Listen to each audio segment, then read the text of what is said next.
የእግዚአብሔር ቤተሰቦች እንደምን ዋላችሁ፣ እንደምን አመሻችሁ፣ እንደምን ቆያችሁኝ? በጌታዬ በኢየሱስ ክርስቶስ ፍጹም ሰላምታዬን በአክብሮት እያቀረብኩላችሁ በቀጠሯችን መሰረት በአዲስ ርዕስና በአዲስ ትምህርት ዛሬ እንደ እግዚአብሔር ቅዱስ ፈቃድ ትምህርቱን እንጀምራለን። ወደዚህ ትምህርት ከመግባታችን በፊት ይህ ትምህርት እስከ መጨረሻው ድረስ እንድታዩት፣ እንድትመለከቱት፣ እንድትሰሙት በትክክልም ትልቅ የሆነ ዋጋ በረከትና ጸጋ የምናገኝበት መሆኑን ከአሁኑ ተረድተን በቁጥር 1 በቁጥር 2 እያለን እየከፈልን የምንማራት ናት። ደቂቃውን ለማሳጠር እሞክራለሁ። እናንተ የማሳስባችሁ የእግዚአብሔር ቤተሰቦች ለሌሎች ወገኖቻችን ተደራሽነቱ ስኬታማ እንዲሆን ፎሎ፣ ኮሜንት እየጻፋችሁ ሼር፣ ኮፒ ሊንክ በማድረግ የሐዋርያዊነትን ተግባራችሁን እንድትፈጽሙ በድጋሚ አሳስባችኋለሁ። የትምህርቱ ርዕስ የሚበልጠውን የጸጋ ስጦታ በብርቱ ፈልጉ በሚል ነው። ለዚህ ርዕስ መነሻ ያደረግነው ከመጽሐፍ ቅዱስ ክፍል የሐዋርያው ቅዱስ ጳውሎስን ወደ ቆሮንቶስ ሰዎች የላከውን መልእክት መሰረት አድርገን ነው። ይኸውም አንደኛ ቆሮንቶስ ምዕራፍ 12 ቁጥር 31 ላይ ተመዝግቧል። ይህን ትምህርት በሶስት መንገድ ነው የምናየው። አንደኛ እኔ የእከሌ ዘር ነኝ እያሉ መለያየት እንደማይገባ፣ ዘረኝነትን፣ ጎጠኝነትን እግዚአብሔር አጥብቆ ይጠላልና ከዚህ ይልቅ እግዚአብሔር የሚወደው የሚበልጠው የጸጋ ስጦታ ፍቅር ነው። እርስ በርስ መስማማት ነው። እርስ በርስ መረዳዳት ነው።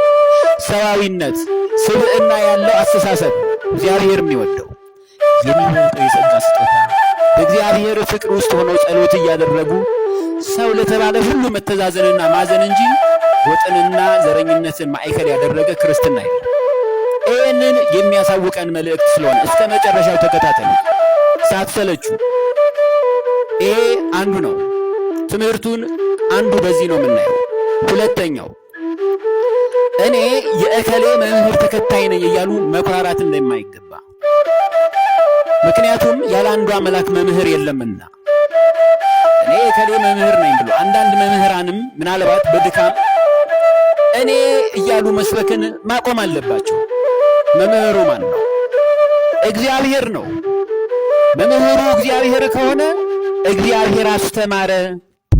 ያስተማረን የመከረን ማን ነው? እግዚአብሔር ነው።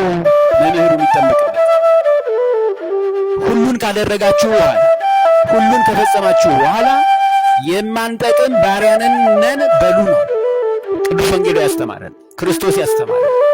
እንደነዚህ አይነት መኩራራት እንዳይመጣ መምህራንም መጠንቀቅ ስላለባቸው፣ እንዲሁ ደግሞ ሕዝበ ክርስቲያኑም አንዱን መምህር ከአንዱ ማስበለጥ እንደሌለባቸው የምንረዳበት ታላቅ ትምህርት ነው። እስከ መጨረሻው ድረስ ተከታተሉት። ሶስተኛው እኔ የእከሌ ወገን ነኝ፣ እኔ የእከሌ ባለስልጣን የቅርብ ዘመድ ነኝ እያሉ በሰዎች በሥጋ ለባሶች በሚመቱ ሰዎች መመካት እንደማይገባ የሚለውን ትምህርትም የቋጠረን ታላቅ ትምህርት ነው። ይህንን ትምህርት የሚበልጠውን የጸጋ ስጦታ በብርቱ ፈልጉ የሚለውን ትምህርት የምንማረው ርዕሱ ላይ እኛ ወደ ቲክቶክ ስንለቀው የጸጋ ስጦታ የምትለዋን ብቻ ነው። የሚበልጠው ግን የጸጋ ስጦታ በእግዚአብሔር ፍቅር ውስጥ ቅዱስ ቃሉን በመስማት ሴም፣ ያፌት፣ ካም፣ ዘር መለያየት የሌለበት መሆኑን የምንረዳበት ነው። በዋናነት ይህን ማወቅ አለብን። ለዚህ ትምህርት እንደ ዋና መነሻ የምናደርገው ከቅዱስ ወንጌል ጌታችን መድኃኒታችን ኢየሱስ ክርስቶስ በቅዱስ ወንጌሉ ላይ በዮሐንስ ወንጌል ምዕራፍ 8 ከቁጥር 31 እስከ ቁጥር 33 የተናገረውን የቅዱስ ወንጌሉን ቃል መሰረት አድርገን እንዲህ ይላል። ከመጽሐፍ ቅዱስ እንመልከት። ኢየሱስም ያመኑትን አይሁድ እናንተ በቃሌ ብትኖሩ በእውነት ደቀ መዛሙርቴ ናችሁ፣ እውነትንም ታውቃላችሁ ታውቃላችሁ፣ እውነትም አርነት ያወጣችኋል አላቸው። አርነት ማለት ነፃነት ያወጣችኋል አላቸው። እነርሱም መልሰው የአብርሃም ዘር ነን፣ ለአንድም ስንኳ ከቶ ባሮች አልሆንም፣ አንተ አርነት ትወጣላችሁ እንዴት ትላለህ አሉት። እነሱ መልሰው ግን የአብርሃም ዘር ነን ብለው በጣም አድርገው ራሳቸውን ትልቅ አደረጉ።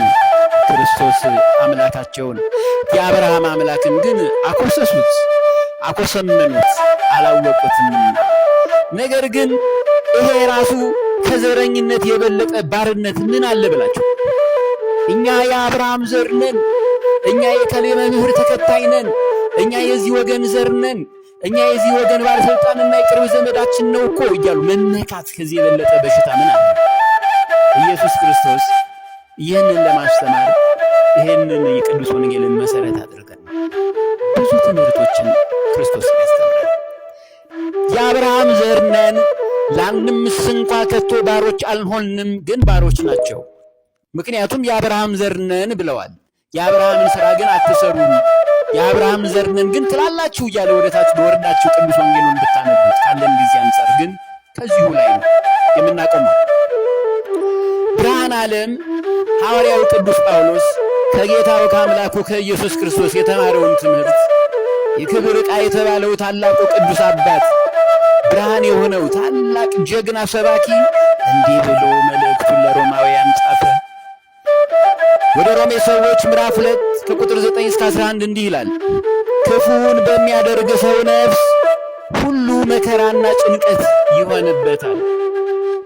ዘረኝነት፣ ጎጠኝነት፣ መመካት፣ በሰው መመካት፣ በአጠቃላይ በባለስልጣን መመካት ጭንቀት ይሆንበታል። መመኪያ ማን ነው? እግዚአብሔር ነው። ባለስልጣናትን በልኩ እናከብራቸዋለን፣ እንወዳቸዋለን፣ እንገዛላቸዋለን። ከዚያ ባለፈ ግን አንሰግድላቸው፣ ምክንያት ፍጡር ናቸዋ። ይሄ ነው። አስቀድሞ በአይሁዳዊ ደግሞ በግሪካዊ ሰው ነገር ግን በጎ ሥራ ለሚያደርጉ ሁሉ ምስጋናና ክብር ሰላምም ይሆንላችኋል። በአይሁዳዊ ደግሞ በግሪክ ሰው፣ የግሪክ ሰው ሌላ ተወላጅ ናቸው፣ አይሁዳዊ እስራኤላዊ ናቸው።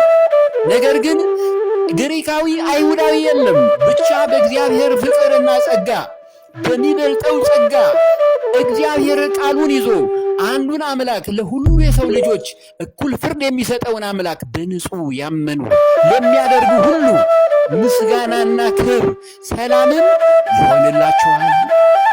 ይሄ ነው ቅዱስ ጳውሎስ የጻፈው። አስቀድሞ በአይሁዳዊ ደግሞ በግሪክ ሰው እግዚአብሔር ለሰው ፊት አያዳላምና ነው ያለው።